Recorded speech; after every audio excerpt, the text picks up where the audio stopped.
നമസ്കാരം. രാംഭദ്രൻ മലയാളി വാർത്തയിലേക്ക് സ്വാഗതം.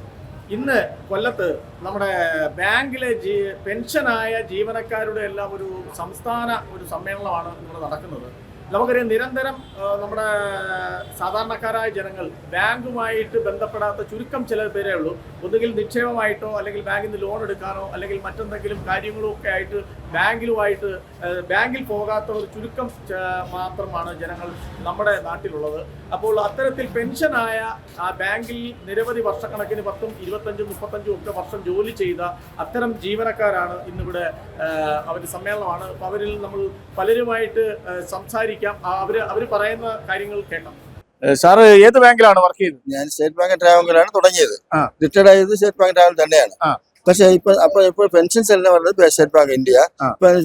ബേസിക്കലി സ്റ്റേറ്റ് ബാങ്ക് ട്രാവങ്കർ ആണെങ്കിലും ഞാൻ സ്റ്റേറ്റ് ബാങ്ക് ഓഫ് ഇന്ത്യയിലാണ്. സ്റ്റേറ്റ് ബാങ്ക് ഓഫ് ഇന്ത്യയിൽ നിന്ന് റിട്ടയർഡ് ആയ ഒരു ഉദ്യോഗസ്ഥനാണ് താങ്കൾ. എക്സാക്ട്. അപ്പോ നമ്മള് ഈ ബാങ്ക് എന്ന് പറയുന്നത് അറിയാമല്ലോ, ഈ ലോണുകൾ എടുക്കാൻ വരിക, നിക്ഷേപം നൽകാൻ വരുന്നത്, അങ്ങനെ രണ്ട് കൂട്ടരാണല്ലോ ബാങ്കുമായിട്ട് ബന്ധപ്പെട്ട് വരുന്നത്. You are accepting deposit, dispersing loan. That is the business of the bank. Bank is expecting actual deposit from the public and also disperse the money to the public. And when you are dispersing the public loan, should be taken care because. അപ്പോൾ നമ്മൾ ഈ ഡെപ്പോസിറ്റും ലോണും കൊടുക്കാറുണ്ട്. പക്ഷെ നമ്മുടെ ബാങ്കിൽ എത്തുന്ന നിക്ഷേപകർക്കാണ് ആ ബാങ്കിന് പരിഗണന കിട്ടുന്നത്. നമ്മളിപ്പം ബാങ്കിൽ എത്തുമ്പോൾ നിക്ഷേപം അവർക്ക് വെള്ളം കുടിക്കാനോ അല്ലെങ്കിൽ മാനേജർ ക്യാബിൻ എത്താനോ ഒക്കെ ഇരിക്കാനോ ഒരു റെസ്പെക്ട് കിട്ടുന്നത് നിക്ഷേപം നൽകുന്നവരെന്നല്ലേ? ഇല്ല, അങ്ങനെയല്ല. നമുക്ക് ഓരോ സ്ഥലത്തും ഒരു മാർക്കറ്റിംഗ് നടത്താറുണ്ട്. ഈ മാർക്കറ്റ് നടത്തുമ്പോൾ പല ആൾക്കാരും നമ്മൾ കാണാറുണ്ട്. അതുപോലെ ബാങ്കിനെ കുറിച്ചുള്ള ഒരു അവയർനെസ് ക്ലാസ് ഉണ്ടാവും പലരും.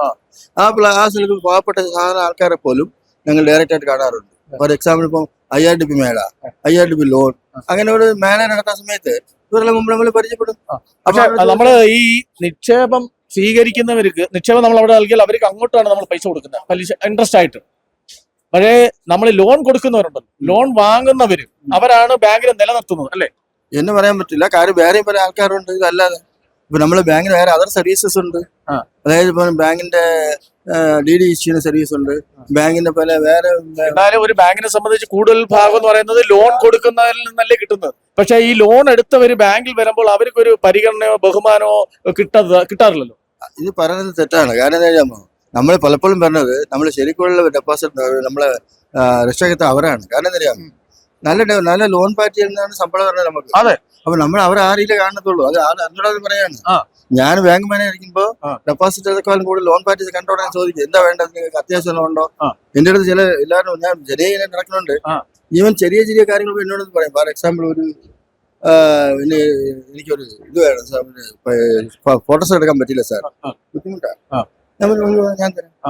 അപ്പൊ ഞാൻ പറയാം, ഇതിലൊരു 80% ആൾക്കാർ ഈ ഉദ്യോഗസ്ഥ തലത്തിൽ ഇരിക്കുന്നവര് നമ്മൾ ധനകാര്യം കൈകാര്യം ചെയ്യുന്നവര് ഈ ഒരു ബഹുമാനം ഇപ്പൊ സാറ് പറഞ്ഞ കണക്ക് പരിഗണിക്കാത്തവരുണ്ട് ഭൂരിഭാഗം പേരും. അത് നിങ്ങളെ കൺസെപ്റ്റാണ്. കാര്യം അറിയാമോ, നമ്മൾ എല്ലായിടത്തും പറയാൻ പറ്റില്ലല്ലോ. ഒരു മനുഷ്യന് ഒരു ഏത് സിസ്റ്റത്തിൽ പോയാലും അത്രേ ഉള്ളൂ. അപ്പം അങ്ങ് ജോലി ചെയ്ത ബാങ്കിൽ സ്ഥാപനങ്ങളിൽ ഇങ്ങനെ സാധാരണക്കാർ വരുമ്പോൾ അവർക്ക് ഈ വരുന്ന ജനങ്ങൾക്ക് അറിയാൻ പറ്റാത്ത കാര്യങ്ങളും കൂടെ അങ്ങ് പറഞ്ഞു കൊടുക്കാറുണ്ട്. ഞാൻ സാധാരണ ഒരു ലോൺ കൊടുക്കാൻ വന്നു കഴിഞ്ഞാല് ആദ്യം അവരുമായിട്ട് ഒരു 6 മണിക്കൂർ ഇന്റർവ്യൂ നടത്തും. ഇന്റർവ്യൂ നടത്തുന്ന ഉദ്ദേശം അവരുടെ ബാക്ക്ഗ്രൗണ്ട്, കുടുംബത്തിന്റെ ബാക്ക്ഗ്രൗണ്ട്, പഠിക്കാൻ പോകുന്ന പയ്യന്റെ ബാക്ക്ഗ്രൗണ്ട്, ഇതെല്ലാം ആദ്യം മനസ്സിലാക്കും. മനസ്സിലാക്കി കഴിഞ്ഞിട്ട് അവർ കൊടുക്കാൻ പറ്റുന്ന ലോൺ ആണെങ്കിൽ വിത്തിൻ 2 days ഡിസ്പോസ് ചെയ്യും. കൊടുക്കാൻ പറ്റാത്ത കാരണമാണെങ്കിൽ പിന്നെ 1 മണിക്കൂർ സംസാരിച്ചിട്ട് പറയും, ഇങ്ങനെ കാരണങ്ങൾ ഉണ്ടാണെങ്കിൽ മോനെ കൊടുക്കാൻ പറ്റുന്നില്ല, ആ കാരണങ്ങൾ ചെയ്തു കൊടുത്താൽ നിങ്ങൾക്ക് ബുദ്ധിമുട്ടാവും. അഥവാ നിങ്ങൾ ചെയ്യുന്ന ഇനി ലോൺ അടയ്ക്കാൻ പറ്റാതെ വന്നാൽ പിന്നെ ഈ ജപ്തിനിടപെടൽ മറ്റേക്ക് വരുമ്പോൾ നിങ്ങൾക്ക് ബുദ്ധിമുട്ടാവും. അത് നിങ്ങൾ മനസ്സിലാക്കണം. എനിക്ക് നിങ്ങളോട് ഒരു വിരോധമോ ബുദ്ധിമുട്ടോ ഇല്ല. പക്ഷെ ഇതിന് പ്രയാസം പിന്നെ അനുഭവിക്കുമ്പോൾ നിങ്ങളാണ്. മക്കളെ ലോൺ അടയ്ക്കുന്ന മാതാപിതാക്കളാണ്. മാതാപിതാക്കൾ ഉത്തരവാദിത്തം മക്കൾ ലോൺ അടയ്ക്കുന്നില്ല. അപ്പൊ ഗാർഡിയനാണ് അച്ഛനല്ലാതെ വേറെ ആരും പോകും, നാച്ചുറൽ ഗാർഡിയനാണ്. അപ്പൊ അയാളെ ഉത്തരവാദിത്തമാണ് ഇതെല്ലാം വരുന്നത്. മകൻ ജോലി കിട്ടി വരെ അടയ്ക്കാൻ പറ്റുന്ന ബാങ്കിലൊക്കെ ഈ നിക്ഷേപകരെ പരിഗണിക്കുന്ന പോലെ തന്നെ ഈ ലോൺ എടുത്തവർ വരുമ്പോഴും അവരെയാണ് കൂടുതൽ കാണിക്കുന്നത്. കാര്യം അറിയാമോ, അവരാണ് ശരിക്കും അന്നദാതാക്കൾ. അവരെ ലോൺ നമ്മൾ അടയ്ക്കുന്ന പൈസയാണ് നമുക്ക് കിട്ടുന്നത്. അതുകൊണ്ട് അവരെ കാണുമ്പോൾ അല്ല, ഇത്തരം സാറ് ഈ പറഞ്ഞ കാര്യങ്ങളല്ലാതെ ജോലി ചെയ്യുന്ന ജീവനക്കാരെ അങ്ങ് കാണാറില്ലേ? തീർച്ചയായിട്ടും കാണാം. അവർക്ക് വലിയ കാര്യമാണ്. എന്തെങ്കിലും പ്രശ്നം സാറെ കണ്ടാവുന്ന ഇത്തരം കാര്യങ്ങളുമായിട്ട് അവിടെ ബാങ്ക് വരുമ്പം സാറിന്റെ അടുത്തോട്ട് പറഞ്ഞു വിടും. എന്തെങ്കിലും പ്രശ്നം ഉണ്ടെങ്കിൽ സാറെ കണ്ടാവും. അപ്പൊ അതെന്ത് സാറാകുമ്പോ എന്തെങ്കിലും പറഞ്ഞു തരും.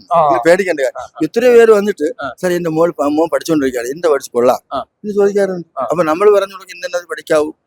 അറിയാവുന്നത് മാത്രം നഴ്സിംഗ് കൗൺസിലാണ്, അത് അംഗീകാരം വന്നിരിക്കണം, അഡ്മിഷൻ ഉണ്ടോ നോക്കണം, അവരുടെ സ്കൂൾ ഫീസ് കൂടുതലാണോ നോക്കണം, ഈ കോഴ്സ് അവനെ കൊണ്ട് പഠിക്കാൻ കഴിയുമോ നോക്കണം, എന്റെ ലോൺ വാങ്ങിക്കാവും. ഇല്ലെങ്കിൽ എന്ത് പറ്റുമെന്ന് അറിയാമോ, പതി വെച്ചിട്ട് പ്രശ്നമാവും, പഠിക്കാൻ പറ്റൂല. അപ്പൊ സാറ് അതിന്റെ വേണ്ടുന്ന കാര്യങ്ങൾ ബാങ്കിൽ ജീവനക്കാർ, ബാങ്ക് ഉദ്യോഗസ്ഥർ എന്ന് പറയുമ്പോൾ പല തരത്തിലുള്ളവരുണ്ട്. ഭൂരിഭാഗം പേരും നമുക്ക് ചെല്ലുമ്പോൾ അവിടുന്ന് തിക്ത അനുഭവങ്ങൾ ഉണ്ടാവുമെങ്കിൽ സാറിനെ പോലുള്ള നല്ല മനുഷ്യരുണ്ട്. കാര്യങ്ങൾ നമ്മൾ എന്തിനാണോ പണം എടുക്കാൻ പോകുന്നത് നമുക്ക് തിരിച്ചടയ്ക്കാൻ കഴിവുണ്ടോ, അല്ലെങ്കിൽ അതിന് മറ്റു മാർഗങ്ങൾ, ഏത് തരത്തിലുള്ള ലോണുകളാണ് എടുക്കേണ്ടതൊക്കെ പറഞ്ഞു കൊടുക്കുകയും ഒക്കെ ചെയ്ത ഒരു വ്യക്തിയാണ്. അദ്ദേഹത്തെ പോലുള്ള നിരവധി പേര് ചേർന്ന് ഇന്നിവിടെ ഒരു സംസ്ഥാന ഒരു സമ്മേളനം പോലെ ഇന്നിവിടെ കൂടുകയാണ്.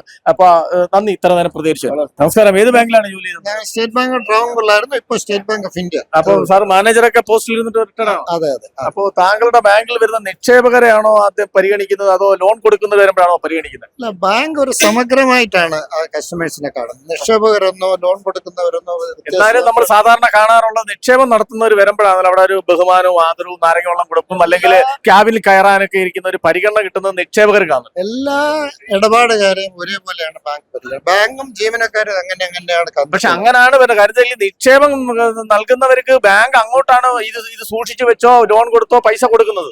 അതേ പക്ഷെ ലോൺ എടുക്കുന്നവരാണ് ഈ ബാങ്കിനെ നിങ്ങൾക്കും ഒക്കെ ശമ്പളം തരിക, അല്ലെങ്കിൽ ഇതിന്റെ ലാഭം വരുന്നതെല്ലാം ലോൺ എടുക്കുന്നവരാണ്. പക്ഷെ ഈ ലോൺ എടുക്കുന്നവർ വരുമ്പോൾ അവർക്ക് ഒരു പരിഗണന കിട്ടാതെ വരുന്നത് നമ്മൾ കാണാറില്ലേ? ഇല്ല, അങ്ങനെയില്ല. കാരണം എന്ന് പറഞ്ഞാൽ അത് ഞാൻ പറഞ്ഞല്ലോ, നിക്ഷേപകരെന്നോ അതല്ല ലോൺ എടുക്കുന്നവരെന്നോ ഒരു വ്യത്യസ്തത ബാങ്ക് ജീവനക്കാരോ ബാങ്കോ പുലർത്തുന്നില്ല. കാരണം ഈ ദേശത്തിന്റെ വികാസത്തിന് വേണ്ടിയാണ് ബാങ്ക് നാഷണലൈസ് ചെയ്തത് ദേശത്തിന് വേണ്ടിയാണ്. 69 ബാങ്ക് നാഷണലൈസ് ചെയ്യുമ്പോൾ 8000 ശാഖയാണ് ഉണ്ടായത്. ഇന്ന് 1,65,000 ശാഖയുണ്ട്. അപ്പൊ ദേശത്തിന്റെ വികാസത്തിന് വേണ്ടി, അതിനുവേണ്ടി ഞങ്ങൾ ജീവനക്കാർ അതിൽ ഉപയുക്തരായിട്ട് അത് മുന്നോട്ട് പോകുന്നു. അപ്പോൾ സാറ് ഈ പറയുന്നത് സാറിന്റെ അനുഭവ പരിചയ സമ്പത്ത് കൊണ്ട്, കാര്യങ്ങൾ പഠിച്ചത് കൊണ്ട് ഇപ്പോൾ ഇങ്ങനെ ഈ റിട്ടയർഡ് ഒക്കെ ആയപ്പോൾ ഇത് മനസ്സിലായതാണോ, അതോ ബാങ്കിൽ തുടക്കം തൊട്ടേ സാർ ഇതേ പരിഗണന ഇതേ കാഴ്ചപ്പാടോടുകൂടി തന്നെയാണോ ബാങ്കിൽ ജോലി ചെയ്തത്? അല്ല, നമ്മൾ രണ്ട് കാര്യങ്ങളുണ്ട്. ഒന്ന്, നമ്മുടെ കാഴ്ചപ്പാട് നിങ്ങൾ ചോദിച്ചു. കാഴ്ചപ്പാട് ഒരു പ്രധാന കാര്യം. അതോടൊപ്പം തന്നെ ബാങ്ക് അത് സംബന്ധമായ ഒരു ട്രെയിനിങ് നൽകുന്നുണ്ട്. എന്തിനു വേണ്ടിയാണ് നമ്മൾ ബാങ്കിൽ നിയമിക്കപ്പെട്ടത്, അപ്പൊ എന്താണ് നമ്മുടെ ഉദ്ദേശം, അത് ബാങ്ക് പറയുന്നുണ്ട്. അത് സ്വാഭാവികമായിട്ടും അതും കൂടി നമ്മൾ ഉൾക്കൊണ്ടാണ് മുന്നോട്ട് പോകുന്നത്. ഏതായാലും എല്ലാ വ്യക്തികളും ബാങ്കിൽ ജീവനക്കാരായി വരുമ്പോൾ ബാങ്കിന്റെ ആ ഒരു പോളിസിയാണ് മുന്നോട്ട് കൊണ്ടുപോകുന്നത്.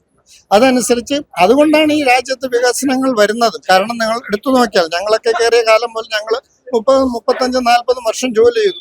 ബാങ്കുകളും ദേശവും ഈ രാജ്യവും വികസിച്ചു എന്നുള്ളതാണ് വ്യക്തം. തീർച്ചയായും ബാങ്ക് വലുതായത് ദേശത്തിന്റെ വികാസം കൂടിയാണ്. അല്ലാതെ നിങ്ങൾക്ക് തിരിയുന്ന രീതിയിലുള്ള വീണ്ടും ചോദിക്കുന്നത് കൊണ്ട് ഞാൻ പറയുകയാണ്, അങ്ങനെ രീതിയിലുള്ള ഒരു വ്യത്യസ്ത രീതിയിൽ ഞങ്ങൾ ഇത്ര കാണുന്നില്ല. All India bank pensioners and retirees confederation എന്ന് പറയും, IB പാർക്ക് എന്ന ചുരുക്കം ഐപാർക്ക് എന്നൊക്കെ പറയുന്നതാണ്. അപ്പൊ അതിന്റെ സ്റ്റേറ്റ് കോൺഫറൻസ് ആണ് ഇവിടെ.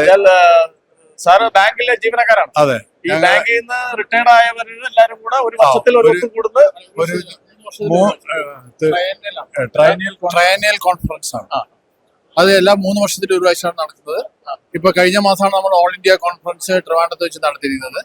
ഇപ്പൊ ഇവിടെ നമ്മുടെ ഐപാർക്കിന്റെ ഓൾ ഇന്ത്യ ജനറൽ സെക്രട്ടറി സുപ്രീത സർക്കാർ വന്നിട്ടുണ്ട്. പിന്നെ ഇത് ഇനോഗ്രേറ്റ് ചെയ്തത് നമ്മുടെ മേയറാണ്. അപ്പൊ നമ്മുടെ ഇപ്പൊ മെയിൻ ഇഷ്യൂ എന്ന് പറയുന്നത് പെൻഷൻ അപ്ഡേഷൻ എന്ന് പറയും. കാരണം മറ്റേ ഇപ്പൊ സെൻട്രൽ ഗവൺമെന്റ് ആയാലും സ്റ്റേറ്റ് ഗവൺമെന്റ് ആയി കഴിഞ്ഞാലും അവരുടെ എല്ലാ വേതന വർധനയോടും കൂടി തന്നെ പെൻഷനേഴ്സിനും കൂടി അതിൻ്റെതായ അപ്ഡേഷൻ നടക്കാറുണ്ട്. പക്ഷെ നമ്മളെ ബാങ്കിലും LIC പോലത്തുള്ള സ്ഥാപനങ്ങളിൽ മാത്രമാണ് ഈ നടപടികൾ മുന്നോട്ട് കൊണ്ടുപോകാത്തത്. അതിനു വേണ്ടിയിട്ടാണ് നമ്മളിപ്പോ പിന്നെ സ്ട്രൈക്കും സമരങ്ങളും കൊണ്ടുകൊടുക്കുന്നത്. ഇപ്പൊ അതിന്റെ കേസ് ഇപ്പം ഹൈക്കോടതിയിൽ പെൻഡിങ് ആണ്, സുപ്രീം കോടതിയിൽ. അത് സിംഗ്ല കേസ് എന്ന് പറയും, MC സിംഗ്ല കേസ്. അതിപ്പോ കഴിഞ്ഞ 3 പ്രാവശ്യമായിട്ട് എടുത്തിട്ടുണ്ടായിരുന്നു. പക്ഷെ അത് അഡ്ജേൺ ചെയ്ത് പോയിക്കൊണ്ടിരിക്കുകയാണ്. ഇത് ഗവൺമെന്റും IBAയും നമ്മുടെ വേജ് റിവിഷൻ കംപ്ലീറ്റ് അപ്ഡേറ്റ് ചെയ്യുന്നത് ഇന്ത്യൻ ബാങ്ക്സ് അസോസിയേഷൻ എന്ന് പറഞ്ഞ IBA എന്ന് പറഞ്ഞ ഒരു സ്ഥാപനമാണ്. അത് അവരും സെൻട്രൽ ഗവൺമെന്റും കൂടിയുള്ള ഒരു ഒത്തുകളിയാണ്. കാരണം നമ്മൾക്ക് 4,84,000 കോടി രൂപ നമ്മൾ പെൻഷൻ ഫണ്ടിലുണ്ട്. അതിൽ നമുക്ക് പെൻഷൻ കൊടുക്കാൻ വേണ്ടിയിട്ട് ഭാഗം 30,000 രൂപ കൂടി മാത്രമേ ചെലവാകുന്നുള്ളൂ. ബാക്കി 50,000 കോടി രൂപ 26,000 കോടി രൂപ നമുക്ക് അതിൽ തന്നെ പെൻഡിങ് ആണ്. അപ്പൊ IBA പറയണത് അത് എല്ലാ ബാങ്കുകൾക്കും കൊടുക്കാൻ പറ്റില്ല എന്നുള്ളതാണ്. പക്ഷെ നമ്മുടെ പെൻഷൻ ഫണ്ട് തന്നെ നമുക്ക് 4,84,000 കോടി ഉണ്ട്. അത് മാത്രമല്ല ഇപ്പോൾ ഓരോ വർഷവും ആൾക്കാർ എല്ലാവരും ഏജ്ഡാണ്. 60 വയസ്സിന് മുകളിലും 70 വയസ്സിന് മുകളിൽ ആവറേജ് ഏജ് ഇപ്പൊ 70 വയസ്സാണ്. അപ്പോ നമുക്ക് അത് ഓരോ കൊല്ലം കഴിയുന്നതോറും ജീവനക്കാരുടെ എണ്ണം കുറഞ്ഞുകൊണ്ടിരിക്കുകയാണ്. അപേക്ഷകൾ സമർപ്പിക്കുന്നതിന്റെ പ്ലാനിംഗ് ഇല്ല. ഈ പെൻഷൻ ഫണ്ട് അടിച്ചെടുക്കാനുള്ള പരിപാടിയാണെന്നാണ് ഞാൻ പറയുന്നത്. കാരണം വെച്ചാൽ തെറ്റില്ല എന്ന് പറയും. കാരണം ഈ ഗവൺമെന്റിന് ഈ റിസർവ് ബാങ്കിൽ ഇംപ്ലിമെന്റ് ചെയ്യുന്ന സമയത്ത് അവിടുത്തെ reserve bank governor YB Reddy ആയിരുന്നു. അന്നേരം അങ്ങേര് പറഞ്ഞു വെച്ച് കഴിഞ്ഞാൽ നമുക്ക് ഗവൺമെന്റ് എടുത്തുന്ന 5 പൈസ ഇത് ഇംപ്ലിമെന്റ് ചെയ്യാൻ ആവശ്യമില്ല. അതേപോലെ തന്നെ നമ്മളെ ബാങ്കിലും ഇത് ഇംപ്ലിമെന്റ് ചെയ്യാൻ നമുക്ക് ഗവൺമെന്റിന്റെ ഫണ്ട് ആവശ്യമില്ല. അവര് പല എക്സ്ക്യൂസും പറഞ്ഞിട്ട് അത് എക്സ്റ്റെൻഡ് ചെയ്ത് പോവുകയാണ്. അത് മാത്രമല്ല ഈവൻ സുപ്രീം കോടതി അടക്കം 5ാമത്തെ തവണയാണ് ഇപ്പൊ ഇത് ഇങ്ങനെ അഡ്ജേൺ ചെയ്ത് പോകുന്നത്. അപ്പൊ അതെല്ലാം ചർച്ചയിൽ വരുമോ? അതൊക്കെ ചർച്ച എന്തൊക്കെയാണ് അതിന്റെ ലേറ്റസ്റ്റ് പൊസിഷൻ എന്നുള്ളത് ഞങ്ങളെ അറിയിക്കും. ഈ കേസൊക്കെ ഡീൽ ചെയ്യുന്ന ആൾക്കാര് നമ്മളോട് എല്ലാ മെമ്പേഴ്സിനും ഇതിന്റെ വിവരങ്ങൾ ഇവിടുന്ന് നൽകുന്നതാണ്. പിന്നെ ഗവൺമെന്റിനും IBAക്കും ഒന്നും പ്രത്യേക സാമ്പത്തിക ഭാരം ഏൽപ്പിക്കാതാണ് ഈ പെൻഷൻ ഫണ്ട്. ഞങ്ങളെ പെൻഷൻ ഫണ്ട് അവിടെ ഉള്ളത് അതെടുത്തിട്ട് അവർക്ക് പെൻഷൻ കൊടുക്കാന്ന് പറഞ്ഞാൽ ഇപ്പൊ ജോയിൻ ചെയ്യുന്ന ആൾക്കാർക്കൊന്നും പെൻഷൻ ഇല്ല ബാങ്കിലൊന്നും. ഇപ്പൊ നമ്മുടെ ബാങ്ക് പെൻഷനും RBIന്റെ പെൻഷന്റെ റൂൾസും ഏതാണ്ടല്ല ഒരേ രീതിയിലാണ്. അതിനെ ചുവട് പിടിച്ചുണ്ട്. പക്ഷെ RBIക്ക് അത് കൊടുത്തു. RBIയിലെ പെൻഷനേഴ്സിനും നബാർഡിലെ പെൻഷനേഴ്സിനും കൊടുത്തു. പക്ഷെ ബാങ്ക് സാധാരണ മറ്റു ബാങ്കിൽ നിന്നൊക്കെ റിട്ടയർ ചെയ്ത ആൾക്കാർക്ക് ഇതുവരെ അതൊന്നും കൊടുത്തിട്ടില്ല. അതിനു വേണ്ടിയിട്ടുള്ള പോരാട്ടത്തിലാണ് ഞങ്ങൾ. മെയിൻ ഇഷ്യൂ അതാണ്. ബാക്കിയുള്ള സാധാരണ ഉള്ള ഇഷ്യൂസ്. ബാങ്കിലെ ജീവനക്കാര് പലരും റിട്ടയർഡ് ആയവർ നമ്മുടെ അടുത്ത് പറഞ്ഞത് ജനങ്ങൾക്കൊരു ആശങ്ക ഉണ്ട്. ബാങ്കുകളിൽ ചെല്ലുമ്പോൾ ഈ ലോൺ വാങ്ങിയവരും അതേപോലെ തന്നെ നിക്ഷേപം അവിടെ ഇട്ടവർക്കൊക്കെ ചെല്ലുമ്പോഴുള്ള പരിഗണന, നിക്ഷേപം ഇട്ടവർ അവിടെ ചെല്ലുമ്പോൾ വളരെയധികം മുന്തിയ പരിഗണനകളാണ് കിട്ടുന്നത്. ലോൺ എടുത്തവർ അവിടെ ചെല്ലുമ്പോൾ അത്തരം പരിഗണന കിട്ടാറില്ല. പക്ഷേ ഇന്നിവിടെ നമ്മൾ സംസാരിച്ചവരെല്ലാം പറയുന്നത് എല്ലാ വിഭാഗക്കാരെയും ഒരേപോലെ ഞങ്ങൾ കാണും, അങ്ങനെയാണ് കാണുന്നത്, അങ്ങനെ അവർക്ക് ട്രെയിനിങ് ഉണ്ട്. പക്ഷേ നമുക്ക് അനുഭവം തിരിച്ചാണെങ്കിലും ഈ ബാങ്കിന്റെ നിലനിൽപ്പ് തന്നെ ലോൺ വാങ്ങുന്നവർ പൈസ കൊണ്ടാണ് ബാങ്ക് നിലനിൽക്കുന്നത്. അത് മനസ്സിലാക്കി പ്രവർത്തിക്കുന്നത് ചുരുക്കം ചില ജീവനക്കാരേ ഉള്ളൂ. എങ്കിലും ഭൂരിഭാഗം പേര് നമ്മളോട് പറഞ്ഞത് 99% നമ്മൾ എല്ലാവരെയും ഒരേപോലെ കാണും. ലോൺ എടുത്തവരായാലും അവരെ നമ്മൾ അതനുസരിച്ച് പരിഗണിക്കും എന്നുള്ളതാണ്. അത്തരത്തിൽ ആണ് ഇവരിവിടെ റിട്ടയർഡ് ആയിട്ടുള്ളവർ നമ്മളോട് സംസാരിച്ച്. എന്തായാലും ബാങ്കുമായിട്ട് ബന്ധപ്പെടാത്ത ജനങ്ങൾ ചുരുക്കമാണ്. ഏതൊരു ആവശ്യത്തിനായാലും ബാങ്കിൽ ധനകാര്യം കൈകാര്യം ചെയ്യുന്നവര് കുറെ കൂടെ നമുക്ക് പല ബാങ്കിൽ നിന്ന് വിഷമങ്ങളും ബുദ്ധിമുട്ടുകളും ഒക്കെ അനുഭവപ്പെടുന്നുണ്ടെങ്കിലും അത്തരത്തിൽ നടക്കാറില്ല, അങ്ങനെ ചെയ്യാറില്ല എന്നൊക്കെയാണ് നമ്മളോടൊപ്പം ഇന്നിവിടെ വന്നതിൽ പലരും നമ്മളോട് പറഞ്ഞത്. എന്തായാലും അങ്ങനെ തന്നെ ആയിരിക്കട്ടെ. എല്ലാവരെയും ഒരേപോലെ കണ്ടുകൊണ്ട് ബാങ്കിന്റെ ഇടപാടുകൾ സുതാര്യമാക്കാനുള്ള കാര്യങ്ങൾ അവരെ ഭാഗത്തുനിന്ന് ഉണ്ടാവട്ടെ. ജനങ്ങൾക്ക് അത്തരം ബുദ്ധിമുട്ടുകൾ മാറ്റി നല്ല രീതിയിൽ ഉണ്ടാവട്ടെ. മലയാളി വാർത്ത, രാമൻ.